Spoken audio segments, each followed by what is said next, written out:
যাবো। তাই নাকি? হ্যাঁ, কিন্তু পিকনিকের জন্য আমার 5,000 টাকা লাগবে। প্লিজ আব্বু থেকে নিয়ে দাও না। আচ্ছা ঠিক আছে, আমি তোর আব্বুর সাথে কথা বলতেছি। আর তাছাড়াও আমারও 10,000 টাকা লাগবে। তার মানে এরা দুজন মিলে আমার টাকাগুলো আবার নষ্ট করবে।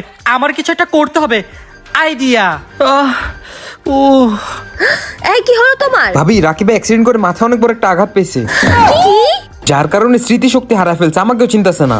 হায় আল্লাহ, এই তুমি আমাকে চিনতে পারতেছ? আমি তোমার বউ। কে এই বেডি? দেখছেন, ওনার কোনো কিছু মনে নাই। মা, আমার পিকনিকের 5,000। হ্যাঁ, এই শোনো না, ওর পিকনিকের জন্য 5,000 টাকা লাগবে। এই বেডি আমার থেকে টাকা চাইতেছে কে? আরে কি ভাবে, এখানে তোমার জামাই জ্ঞান চলে গেছে আর তুমি টাকা চাচ্ছ? এই শুন, তোর বাপের তো জ্ঞান চলে গেছে, তার মানে আলমারিতে যত টাকা আছে সব আমার গো। খবরদার, তুমি যদি আমার টাকা দাও তোমার হাত ভাঙা দিমু। এই তোমার জ্ঞান ফিরে আসছে, তাড়াতাড়ি 5,000 টাকা দাও।